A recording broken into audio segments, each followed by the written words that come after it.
의대 정원 문제로 의료계가 반발하면서 진료 차질이 일주일 동안 이어졌습니다. 하지만 양측은 접점을 찾지 못한 채 상황은 더 악화하는 분위기입니다. 어제 대한의협에 이어 오늘은 박민수 보건복지부 제2차관에게 정부 입장 들어보겠습니다. 차관님 안녕하세요. 네, 안녕하십니까. 어제 대한의협 입장을 들어봤습니다. 이 자리에서. 네. 근데 의대 정원 문제를 원점에서 재검토하지 않으면 집단 행동 멈출 수 없다 이런 주장을 했습니다. 정부 입장은 뭡니까?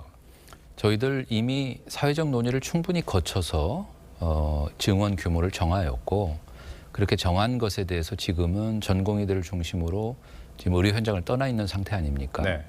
이렇게 불법적인 집단 행동을 전제로 그것을 조정하지 않으면 집단 행동을 멈추지 않겠다.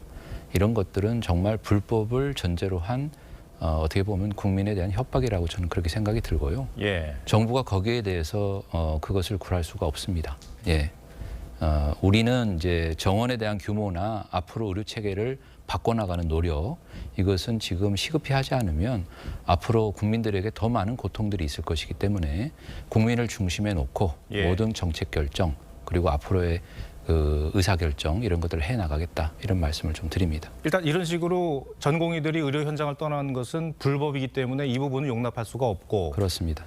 그리고 입장이 들어보니까 상당히 강경한 것으로 읽히는데 강경이라기보다는 저희한테 좀 원칙적인 대응이라고 좀 이해를 해주셨으면 좋겠습니다. 그러면은 앞으로 그 전공의들의 면허 정지, 취소, 대규모의 그런 것까지도 염두에 두고 계시는 겁니까? 이미 그 부분에 대해서는 법과 원칙에 따라서 대응한다라는 것은 여러 차례 저희가 말씀을 드렸고요. 그래서 하지만 지금 현장에서 체증을 하거나 이런 것들 굉장히 신중하게 하고 있고 명확하게 하기 위해서 하고 있다는 말씀을 드립니다. 그래서 제가 다시 한번 그 전공의 여러분들께도 말씀드리는 거는 그 조속히 환자 곁으로 돌아오셔야 되고요. 지금 환자들이 제때 진료를 받지 못해서 불편을 겪는 사례들이 있지 않습니까? 자신들의 요구사항은 요구사항대로 말씀을 하실 수 있습니다. 그러나 그것을 그 환자에게 떠나는 것을 수단으로 해서는 안 된다. 이걸 좀 다시 한번 강조드립니다.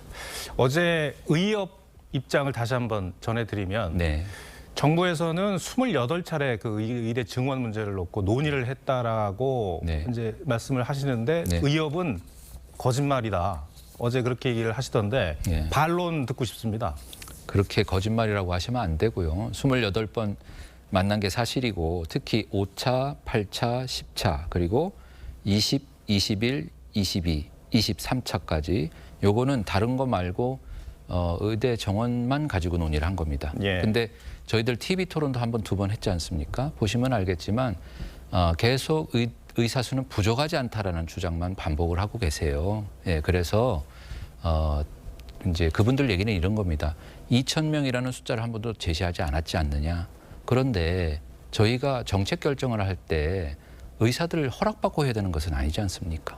그러니까 저희는 의사들의 의견도 듣고 또 각계의 의견도 충분히 들어서 과학적인 어떤 그 분석을 근거로 해서 그런 각계의 의견을 종합적으로 들어서 정책 결정을 하는 것이기 때문에 그 정책 결정된 것을 본인들한테 한 번도 숫자를 말하지 않았다는 것을 이유로 집단 행동부터 그렇게 시작한다는 거는 그건 있을 수 없는 얘기다. 저는 그렇게 생각을 하고요.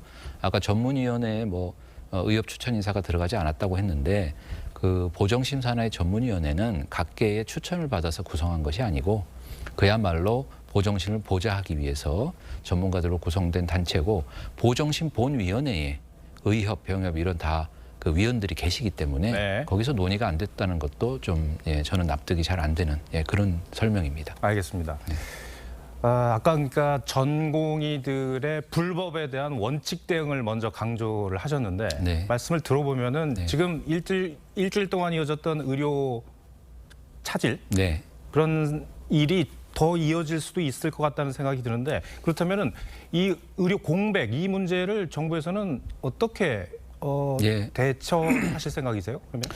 지금 환자들이 예약된 수술이나 이런 것들이 취소되면서 많은 불편을 겪으셨는데요.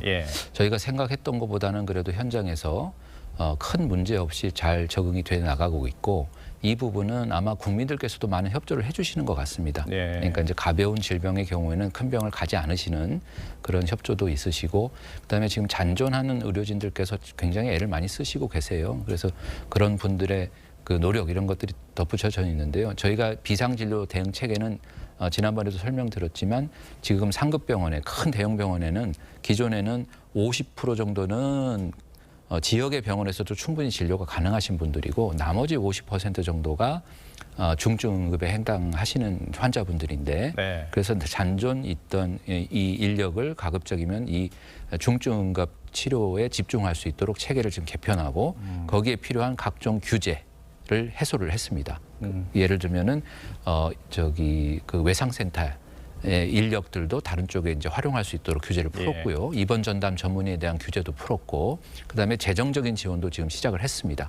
그리고 이제 조만간 정부가 예비비를 통해서 추가적인 재정 지원이 있을 것이고, 그래서 어쨌든 현재 좀 불편함이 있겠지만 현재 지금 그 대형 병원들이 그 중증 응급 분야에 좀 그 포커싱을 해서 기능을 좀 유지해 나갈 수 있도록 저희가 적극적인 재정적, 제도적 지원을 좀 해 나가고 있고 또 앞으로 더 강화된 대책도 만들어서 보고드릴 예정입니다. 이제 이 사태가 장기화되면 지금 물론 여론은 의료계에 좀 다소 우호적이지 않은 측면이 있습니다만 결국에는 정부의 책임으로 넘어가게 되는 거잖아요.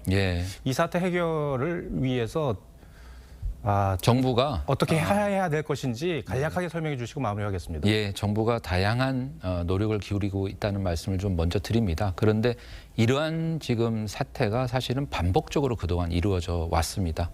그래서 항상 그 환자들의 위급한 상태 이런 것 때문에 정부가 결국은 뒤로 물러섰고, 이것이 지금 오늘날 의료계가 실력 행사부터 먼저 하는 것에 대한 어떻게 보면 학습된 결과이다.